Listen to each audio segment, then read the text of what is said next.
Di video kali ini saya akan menjelaskan tentang encapsulation ya dan hubungannya dengan access control dan methods ya. Oke, encapsulation ya. Jadi encapsulate menyelubungi ya. Jadi dari katanya saja kita bisa mengartikan bahwa ada suatu lapisan ya atau proteksi dan ada bagian yang eh, dilindungi ya. Dilindungi. Nah, bagian apa yang dilindungi dalam suatu kelas? Yang dilindungi itu adalah state atau keadaan yang ada di dalam kelas tersebut, ya. Nah, bagian dari suatu kelas yang menyimpan suatu state itu adalah properties ya, atau dengan kata lain attributes. Jadi kita menyimpan nilai-nilai yang ada di dalam atribut tersebut. Tugas kelas adalah melindungi bagian-bagian atribut tersebut sehingga tidak bisa diakses langsung oleh kelas lain untuk mengubah keadaan state tersebut. Jadi kita memerlukan sesuatu yang namanya access control. Nanti kalian akan lihat ada access control yang berupa private ataupun public ya. Private ini hanya bisa diakses langsung oleh kelas tersebut ya. Dan kelas lain itu tidak bisa langsung memanipulasi nilai dari atribut-atribut yang diset sebagai private di dalam suatu kelas. Dan biasanya supaya kelas lain bisa mengakses atribut atau state dari keadaan kelas tersebut, itu harus menggunakan suatu metode ya, suatu metode yang kita declare mungkin dalam akses kontrolnya adalah public. Oke, nah untuk lebih jelasnya mungkin saya akan demokan secara langsung. Oke, uh, ya, saya memiliki suatu program di sini ya, yang terdiri dari dua package ya, Combank. Combank ini berisi suatu kelas ya, bank account ya. Jadi di sini ada kelas bank account yang merepresentasikan account yang ada di bank ya. Nah, di dalam bank account ini dia punya dua atribut, account number, nomor accountnya, dan juga balance. Oke, selain itu saya juga memiliki package yang namanya Com Credit Service ya. Jadi tujuannya adalah untuk membuat kode yang berkaitan dengan evaluasi atau pemberian kredit. Nah, di dalam package ini ada kelas yang namanya main, ya. Main ini memiliki metode utama ya untuk menjalankan program. Nah, di dalam metodenya ini saya memiliki satu objek ya dari kelas bank account. Saya masukkan objeknya itu tersebut, ya saya referensi objek tersebut dengan variabel account 1 ya. Nah, sekarang kita coba lihat apakah account 1 ini bisa mengakses secara langsung uh, account number atau balance yang ada di bank account. Oke, saya ketik account 1, terus saya coba akses atributnya. Oke, ternyata account number dan balance itu tidak ditampilkan sebagai atribut yang bisa diakses oleh variabel account 1 ini. Ya, yang bisa diakses oleh kelas main ya. Jadi main di sini membuat suatu objek account 1 dan kita mencoba mengakses atribut dari account number dan balance ya. Saya pencet titik, oh tidak ditampilkan. Artinya main ini tidak bisa mengakses secara langsung account number atau balance ya. Nah, bagaimana caranya supaya saya bisa mengakses secara langsung? Yaitu dengan menambahkan akses kontrol ya yang ada di sini. Saya ketik tambahkan public di depan ya. Nah, ketika saya ketik titik di sini, kalian bisa lihat sendiri, account number dan balance ini bisa diakses secara langsung. Ya, oke. Jadi, begini caranya supaya kalian bisa mengakses suatu atribut yang ada di dalam satu kelas. Ya. Akan tetapi, cara seperti ini itu sebaiknya tidak digunakan ya. sebaiknya jangan semua variabel itu dibuat sebagai public, ya. Tetapi dalam penerapannya, ya, biasanya pada umumnya ya, atribut itu dibuat sebagai private, ya, supaya kita bisa membatasi hak akses kelas lain, ya, supaya programmer lain itu tidak bisa langsung mengakses state yang ada di dalam suatu kelas, ya. Nah, by default, kalau misalnya private-nya kita tidak buat, ya, otomatis nanti setiap atribut itu dianggap sebagai private, ya. Cuma kalau kita mau eksplisit, kita bisa tambahkan saja private.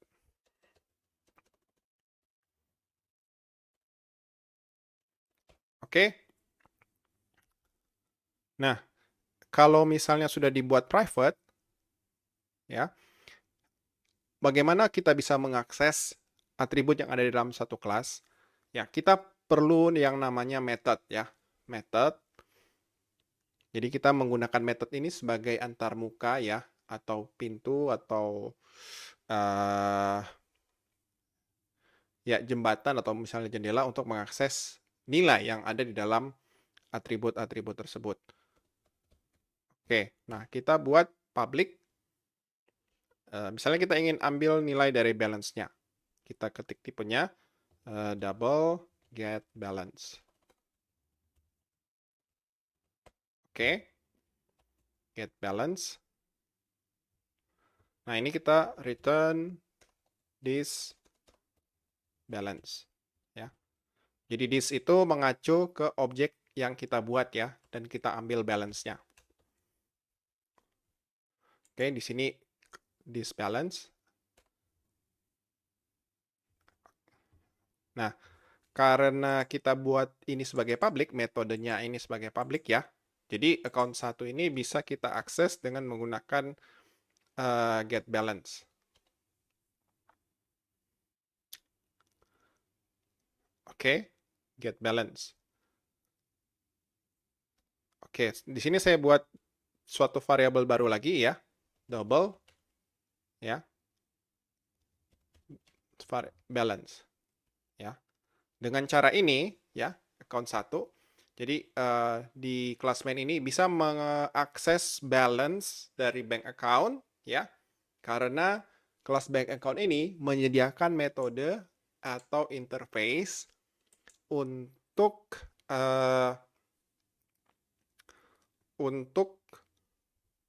mengakses nilai dari balance yang ada di dalam bank account. Oke.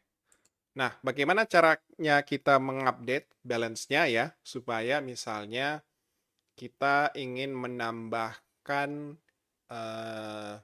nilai dari balance, ya. Oke, jadi kita biasanya, ya, kalau misalnya ini tidak dibatasi, ya, misalnya kalau misalnya ini publik, ya, publik, ya, biasanya nanti programmer yang menggunakan kode kita, dia akan langsung, ya, mengedit seperti ini, ya. Account balance, sorry, ini adalah private, ya. Ini public.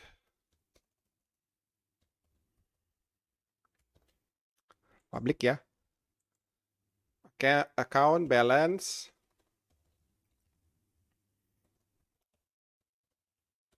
Satu balance plus misalnya 1, ya.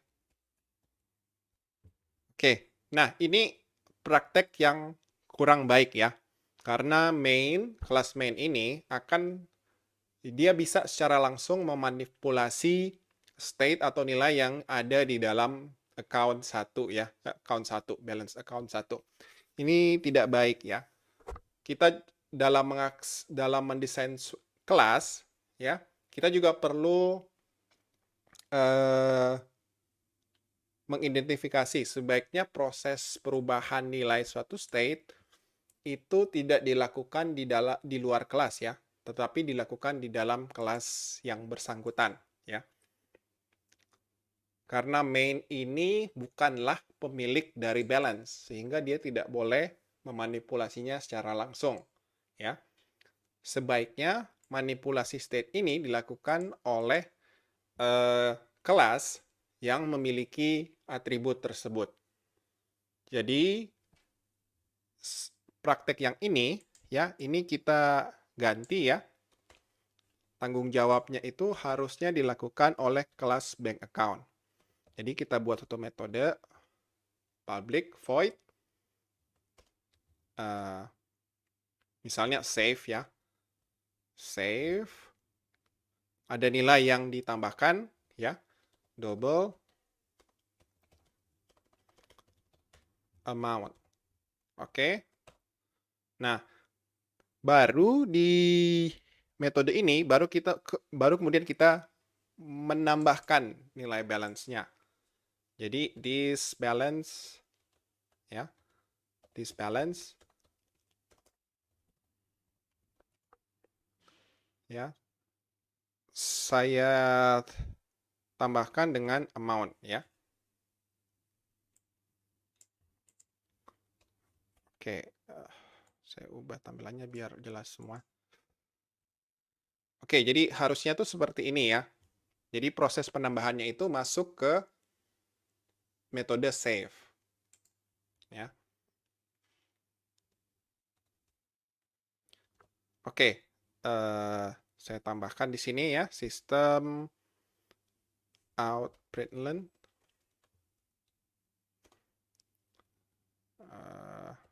Kita cek balance-nya dulu ya.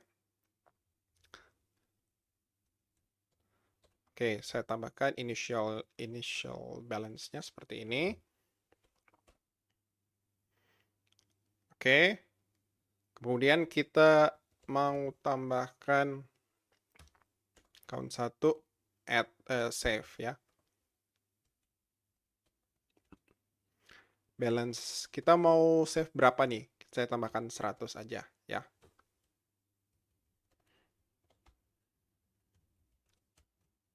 Ini afternya ini balance-nya saya dapatkan lagi ya setelah saya save. Oke, balance.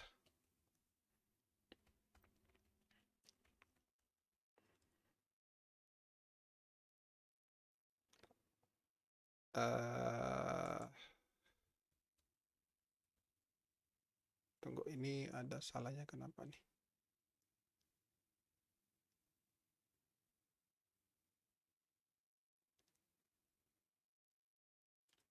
Oke, yang ini saya belum save. Oke, jadi kodenya itu seperti ini ya. Jadi kita buat bank account, kemudian kita dapatkan initial balance-nya yang tentunya nilainya adalah 0. Jadi by default, tipe primitif ya, balance itu default-nya adalah 0. Kemudian setelah kita dapatkan balance-nya, awal kita save 100 ya. Nah, save 100 ini nanti dia akan menambahkan nilai di sini ya, di bank account-nya ini ya. Balance awal ditambahkan ditambahkan amount, kemudian kita assign lagi nilainya itu kembali ke balance. Jadinya nanti balance akhirnya adalah 100. Kemudian kita dapatkan get balance-nya, kita panggil metode yang ini ya. Kita masukkan ke nilai balance yang ada di sini, variable balance, kemudian kita cetak. Nah, kita coba jalankan kodenya ya. Oke, jadi nilai inisialnya itu adalah 0, kemudian kita ya, kita tambah 100 ya. Nanti balance-nya akan bertambah 100. Jadi seperti ini ya. Oke, jadi ini yang kita sebut dengan enkapsulasi ya. Artinya ada state yang kita tidak buka secara publik ya, sehingga kelas lain itu tidak memiliki hak akses langsung untuk mengubah nilainya ya. tergantung juga konsepnya sendiri ya. Ada proses-proses yang sebaiknya dimiliki oleh kelas yang bersangkutan ya. Jadi proses penambahan nilai balance yang ada di sini itu seharusnya tidak dilakukan di dalam kelas yang lain, tetapi dilakukan di kelas yang bertanggung jawab untuk melakukan proses penambahan tersebut ya. Jadi harusnya seperti itu. Oke, sehingga kelas yang lain yang akan menggunakan kelas bank account itu bukan kelas yang menggunakan yang menambahkan, tetapi bank account-nya karena dia yang bertanggung jawab. Oke. Nah, dengan kode seperti ini itu akan membuat kode menjadi lebih terstruktur ya. Tidak semua proses ya dilakukan atau manipulasi itu dilakukan oleh kelas yang menggunakan, tetapi kelas yang bertanggung jawab atau memiliki atribut atau proses tersebut.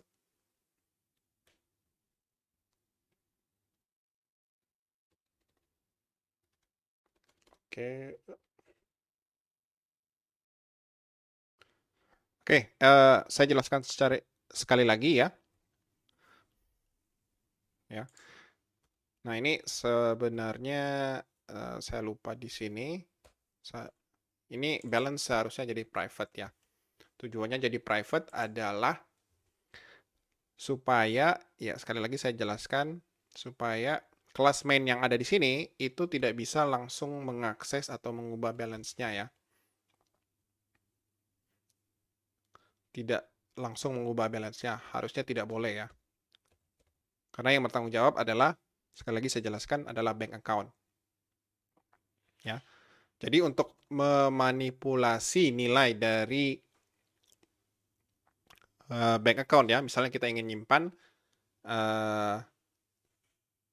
kelas main ini harus memanggil metode save ya.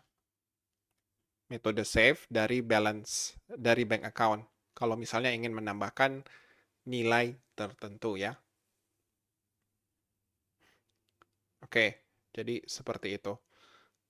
Kalau misalnya ini diubah jadi public ya, nanti kelas main ini bisa macam-macam ya.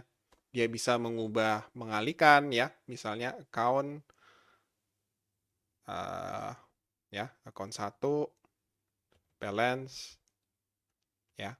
Ini bisa di save ya sama dia. Bisa langsung dimanipulasi seperti itu.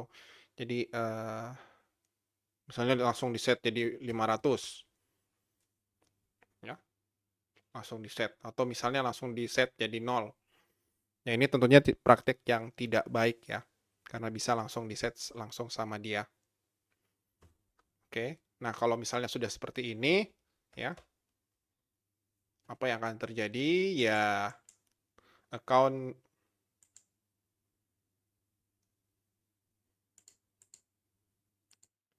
sorry ini get balance dulu ya. Kalau sudah seperti ini ya nanti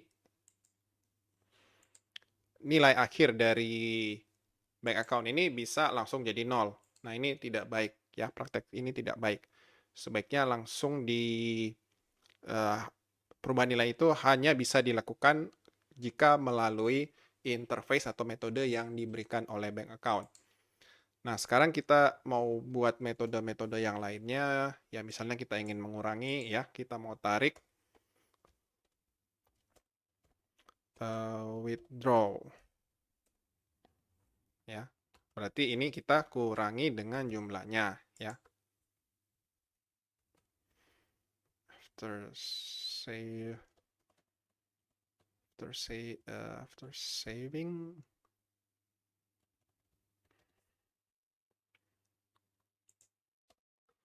ya.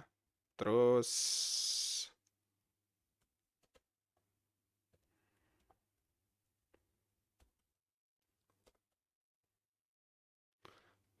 withdrawal. Oke. Misalnya saya tarik 0,1 ya. 0,5 lah saya tarik. Ini saya jalankan.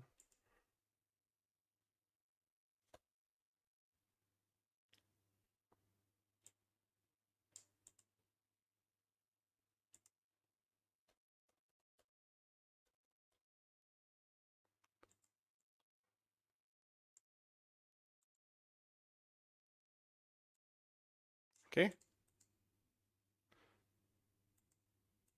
Oh, sorry. Ini withdraw. Oke, harusnya adalah 99,5. Oke. Nah, kalau seperti ini kan kita menerapkan suatu struktur tertentu di dalam kode program kita, ya, sehingga ada eh, pemisahan tanggung jawab ya atau operasi yang dilakukan. Ada operasi-operasi tertentu yang menjadi tanggung jawab kelas tertentu dan ada kelas tertentu yang hanya menggunakan fungsi atau fitur eh, ya fungsi atau operasi-operasi yang dimiliki oleh kelas lain dan dia tidak memiliki hak akses atau tidak bertanggung jawab untuk memanipulasi nilai tersebut. Jadi dia hanya memberikan nilai, passing nilai ya. Nanti yang mengubah state atau keadaan adalah kelas yang bersangkutan. Jadi di sini main hanya menggunakan ya, sedangkan bank account adalah kelas yang bertanggung jawab memiliki nilai tersebut dan memanipulasi nilai tersebut.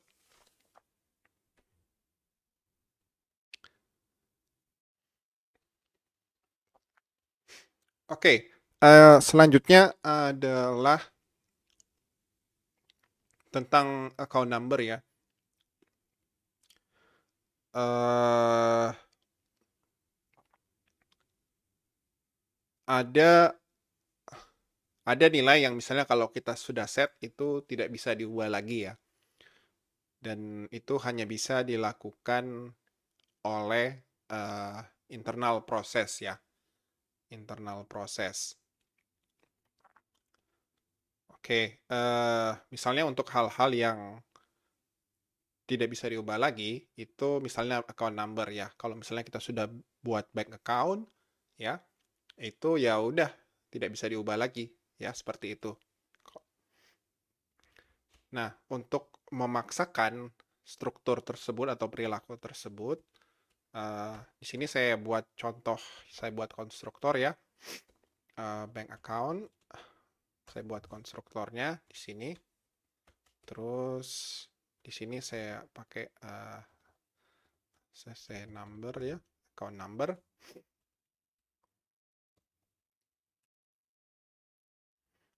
Terus pada saat banknya dibuat ya, this account number itu saya isi dengan account number pada saat kita membuat objeknya ya.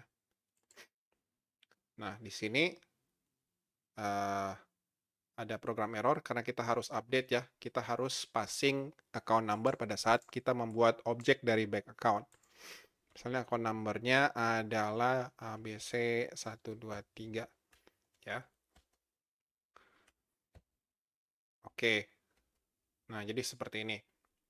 Kalau misalnya account numbernya kita set jadi private, maka kelas main ini tidak bisa ngapa-ngapain ya. Jadi dia tidak akan bisa mengubah nilai dari account number. Misalnya account 1 ya, tidak ada account number, property account number. Oke. Dan di sini ya, di sini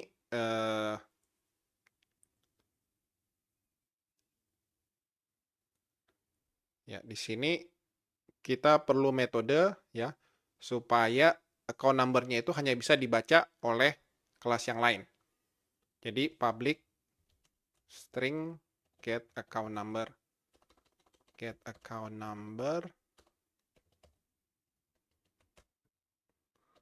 this kita return value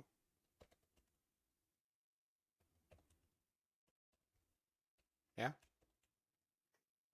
account number.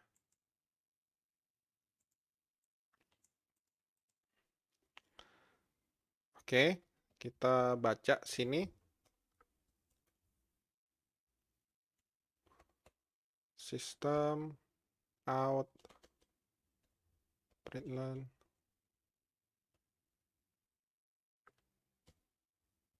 Sorry.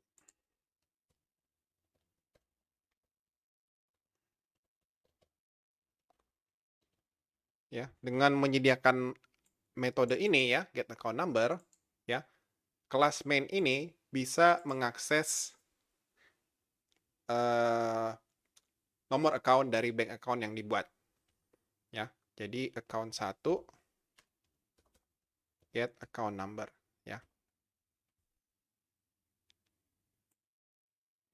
Get account number.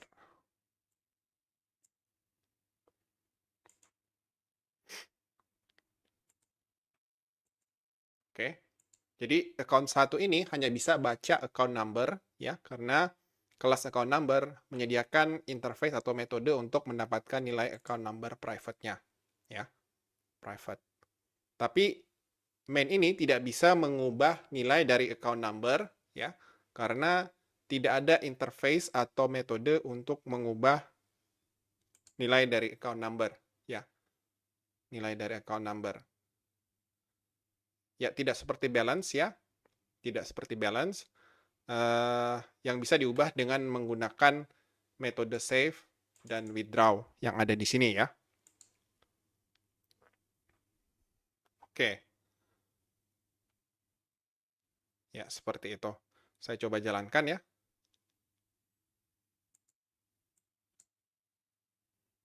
Jadi account number ABC inisialnya 00, kita save 100, kita tarik 0,5 ya. 0,5 balance-nya adalah 99,5. Oke, jadi seperti itu. Ya, dengan metode save dan withdraw kita bisa mengubah nilai dari balance yang dimiliki account number. Tetapi karena kita hanya memiliki get account number di sini, kita hanya bisa membaca account number dari bank account, tapi tidak untuk mengubahnya.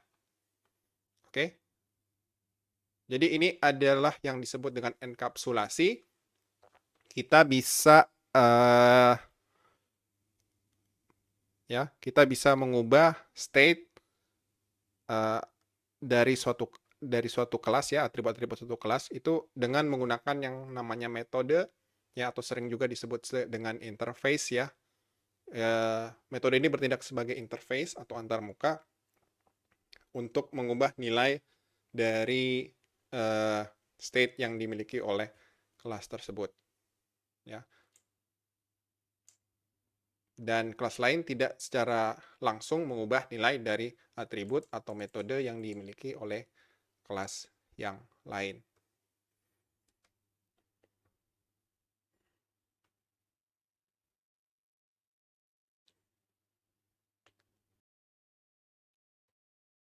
Oke, ya, selain mengenkapsulasi atau memproteksi state atau nilai keadaan dari atribut atau properti, ya,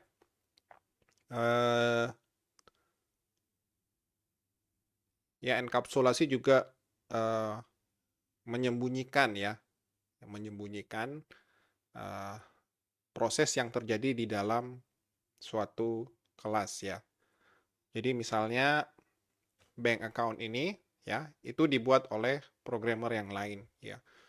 Jadi saya tidak perlu tahu bagaimana dia mengimplementasikan kode-kode yang ada di dalam kelas tersebut. Saya tidak perlu tahu.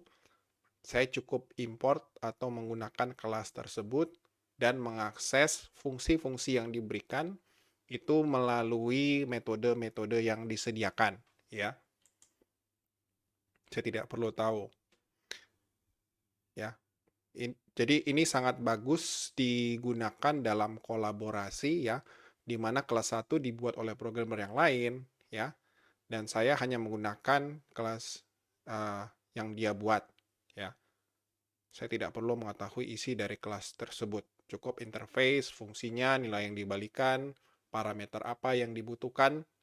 Saya cukup pakai kelas menggunakan metode yang disediakan. Jadi contohnya misalnya seperti ini ya.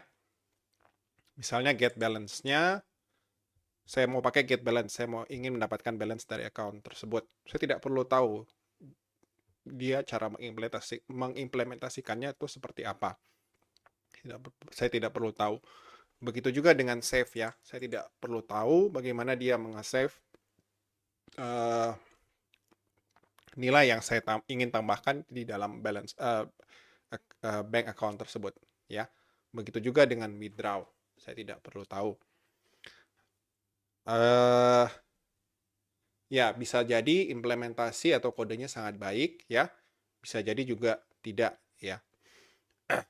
Misalnya seperti ini ya. Saya save. Saya save. Ini kan nilainya positif. Kalau misalnya saya buat jadi negatif, ya bisa saja ya. Saya bisa saja seperti ini.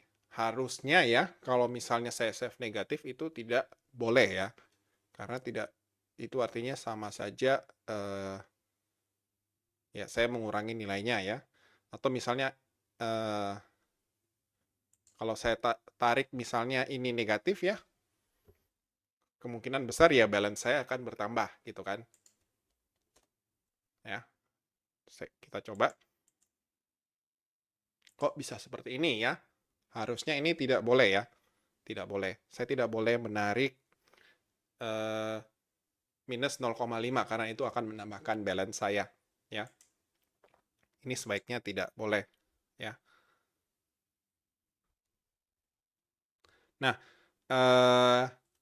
ya mungkin untuk implementasinya kita buat mungkin ada programmer yang lain yang mungkin akan membuat kelas bank account yang lebih baik ya. Jadi misalnya kita buat sini bank account ya. Bank account. Saya copy lagi. Kita buat bank account 2 atau better bank account. Jadi kelas bank account yang lebih baik ya. Kita mau ganti ini ke better bank account.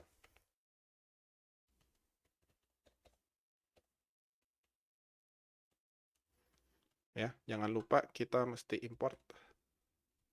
Jadi kita mesti tambahkan better bank account-nya di bagian import di atas. Oke. Nah, sekarang kita mau memanipulasi bank account-nya. Kita tidak akan menggunakan lagi better bank account yang lama. Tapi di sini kita manipulasi better bank account yang baru. Kita berikan penjagaan ya. If amount less or equals than 0. Sorry. Ini saya tambahkan sini ya.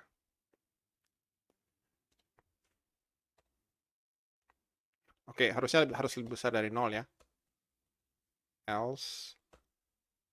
Kalau tidak ada, kita berikan peringatan ya.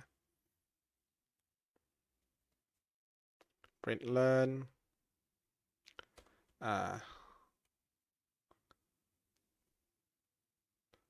Oke, amount should be larger than 0. Tambahkan warning. Oke. Jadi kalau amount-nya ini lebih besar dari 0, yang kita ingin tarik itu lebih besar dari 0, ya, prosesnya bisa dilakukan ya. Tapi kalau misalnya amount-nya itu kurang atau sama dengan 0, itu kita tampilkan pesan seperti ini. Oke. Nah, ini saya jalankan lagi ya metode main-nya.